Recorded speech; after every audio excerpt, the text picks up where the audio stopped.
Здравствуйте, уважаемые коллеги! Передо мной всегда стоял вопрос о том, как повысить эффективность учебного процесса. Для этого необходимо разработать свою систему обучения. Проблема, над которой я работаю – эффективные методы обучения, формирование навыков критического мышления на уроках русского языка и литературы. Актуальность темы заключается в развитии функциональной грамотности детей. В моей практике преподавания я использую технологии критического мышления, технологии проблемного обучения, а также информационно-коммуникационные технологии. Умение критически мыслить нужно человеку, чтобы осознанно воспринимать окружающую действительность, отличать добро от зла, уметь ставить и решать жизненно важные вопросы. Думаю, что я смогла в моих детях раскрыть таланты и способности. А именно, в 2019 году ученица 11 класса Жакупекова Асия стала победительницей областного этапа Олимпиады и участницей республиканского этапа. В 2020 году ученица 10 класса Жармухамбетова Венера стала призером районной Олимпиады и участницей областного этапа.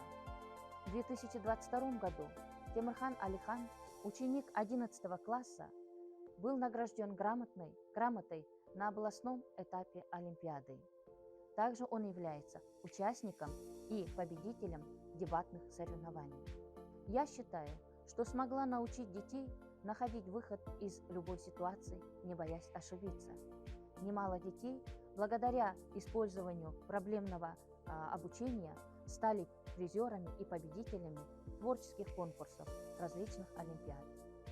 С целью обобщения опыта в 2022 учебном году приняла участие в международном проекте «Лидерство учителей Казахстана» в программе «Проект развития под руководством учителя» с темой «Хорошо читаем, учимся отлично» и была награждена сертификатом.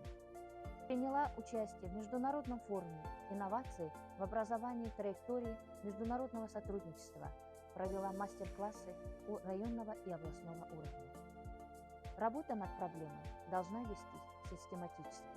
Так, в 2020 году разработала авторскую программу «Рабочая тетрадь по русскому языку и литературе для 10 класса». Задания построены по технологии критического мышления. Соответственно, является данная работа дополнением к учебнику. В республике была награждена сертификатом.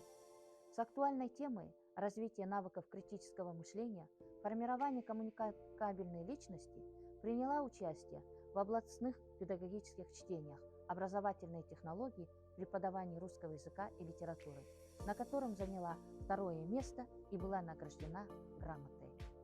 Как я уже отмечала, одной из эффективных технологий является информационно-коммуникационная. Моя задача – создать такие условия детям, чтобы им было интересно учиться.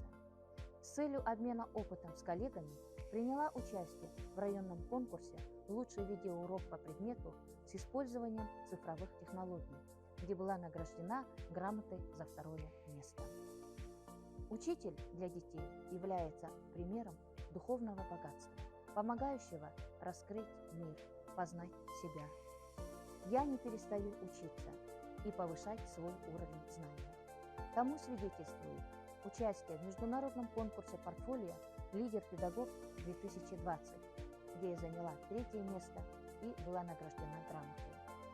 В этом же году в республиканском онлайн-конкурсе «Лучший по профессии» и в номинации «Лучший учитель русского языка и литературы» заняла 1-е место. В Казтест-олимпиаде среди учителей русского языка и литературы заняла 2-е место. Принимала участие также в рабочей группе в сфере образования «Электронные учебники для цифрового издательства Алматы Кітап Баспасы». Для меня главное – это любовь к детям. Как говорится в высказывании, плохой учитель преподносит истину, хороший учит ее находить. Так и я стараюсь детей научить самостоятельности, чтобы они были маленькими открывателями новых знаний. Спасибо за внимание.